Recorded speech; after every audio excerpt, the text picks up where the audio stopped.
This is the little town of Middleton.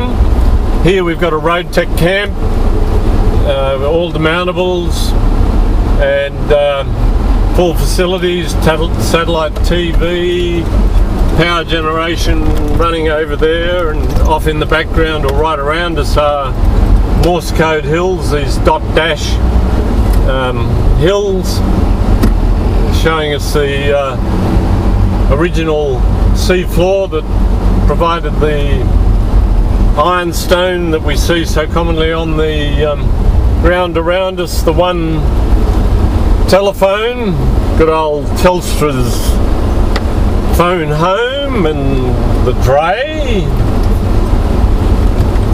and then across the road the old sheds and so on, but they've been built for campers to come and relax. And in the pub here you can get beer, food, fuel and camp, so call in and relax. And note the front step here, it's the original step that's been there for a long time.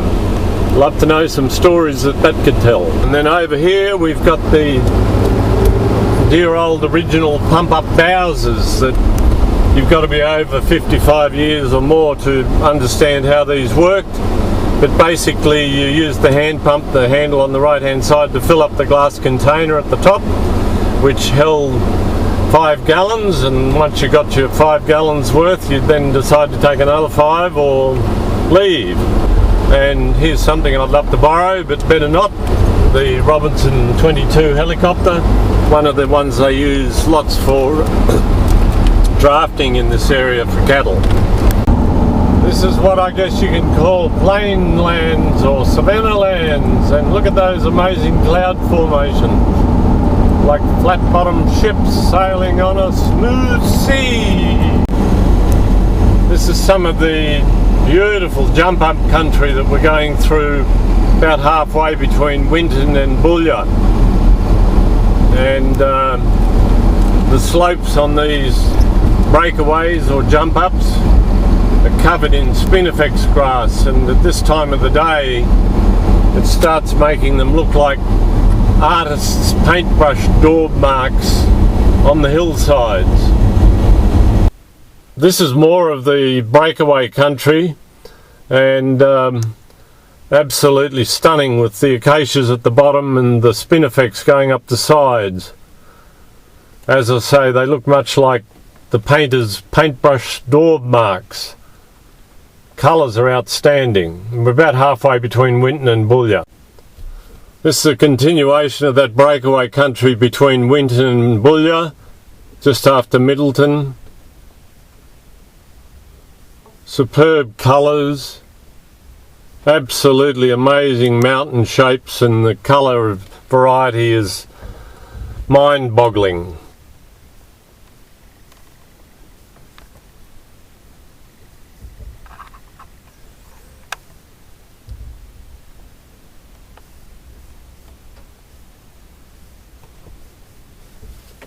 Halfway between Winton and Boulia, this outstanding jump up country, incredible scenery, even the flies like it. This is a bit of a straight stretch, about 80 k's out of Boulia, and we're heading at 226 according to the VMS navigator, and on track on the Min Min Way. Well, this is the Min Min Highway because if you come along here in the dark, you'll see lights along the side of the road that follow you. The camera's having trouble picking up these Min Min lights. Amazing. Incredible. Min Min lights on the Min Min Highway. This is the Burke River leading into Boulia, which is quite a delightful little western town. It's sort of centre of Min Min light country, and this is the beautiful riverine vegetation of the Burke River. And we'll do a quick recce of the town, which takes at least 46 seconds before we make our way on to Bedourie. The whole town is fenced off. I'm not sure whether that's to keep the locals in or the cattle and camels and whatever else occur out here out. So that's the Boulia Australian Hotel on the left, and the rest of the main street down there. And you can come here if you want to. That's the Min Min Encounter, which explains the whole Min Min light mystery. And as you can see, beautiful wide streets, supermarket, police, water tower with legal graffiti on it, and up here the road sign that gives us a choice to go wherever we want to go, just about. Go to Dalpra, Airfield, Mount Isa, Alice Springs via the Donahue Highway. But today we're going to Bedourie, heading south. Good to see the road to Bedourie and Birdsville is open all the way. So we hit the straight and narrow to run to Birdsville.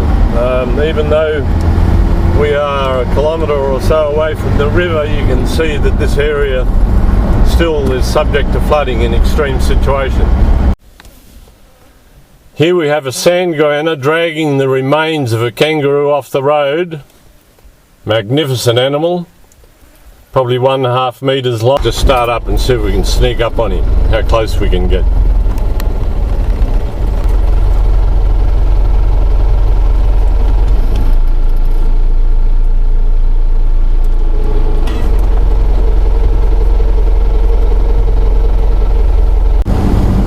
Just come into an area that's obviously been rich in grass seed lately, and just these clouds of corellas. We're getting into the ironstone Gibber Plains on the edge of the Strzelecki Desert, and same sort of country goes into on the eastern edge of Stony Desert, with this total cap of just ironstone gibbers.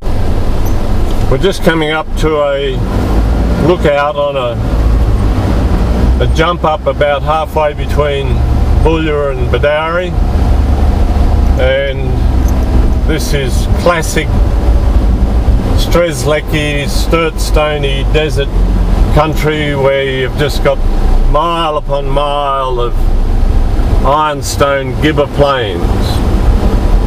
And as we swing around, you can see that they built a fabulous facility up here on the top of the hill.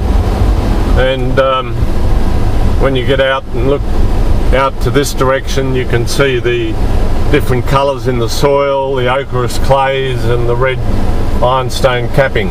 Getting into Sandhill country, which is the eastern edge of the northern side of the Simpson Desert, and you notice that there's a fair bit of orange in the dunes, which indicates a high level of iron they're in.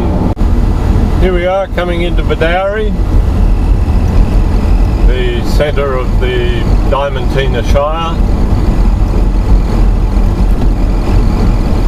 It's got a great little information centre, at least 15 houses, good caravan camping ground here. Big Bedourie Community Centre on the left, where the Simpson Desert meets the Channel Country, and of course the real core of the town of Bedourie is the old pub, which is a great place to stop and have a beer. And from here on we head south to Birdsville. And this is Simpson Desert Dune, and the pleasure of driving over these dunes on a bitumen road. Over the next few days we'll be doing a lot of driving over dunes, but it won't be on bitumen roads, so it's sort of like enjoy it while you can, folks. I just want to repeat how pleasant it is driving through these dunes of the Simpson on a bitumen road. We are travelling at 100 kilometres an hour and over through the swales between the dunes, which are tending to be sort of clay pans, some places salt gypsum encrusted pans, and then up and over the dunes. And notice on the tops of the dunes that the sand is still mobile in places, even though we classify these dunes as fossilised dunes, because they've basically been stable since the end of the last ice age, when they formed about 25,000 years ago. This is more of that beautiful red ironstone capping on the soil, typical of the Sturtstonies, Treslecki deserts and a lot of other parts of Australia. Here we are, just coming into the outskirts of Birdsville, and the interesting thing about Birdsville, of course, is that it gets most of its power from hydrothermal sources, which is hot water from the artesian basin below, and it comes up at 60 degrees C, and they use that to drive a steam turbine. This is the effluent coming out of the hydrothermal power station. And as you can see, it's still very, very hot. It's boiling water and runs off down the drain and cools off. It's the Birdsville International Airport. Well, probably not really international, but anyway, it's the Birdsville Airport. And of course, it's very conveniently located across the way from the Information Centre and National Parks Interpretation over there. But of greater import is the famous or infamous Birdsville Hotel.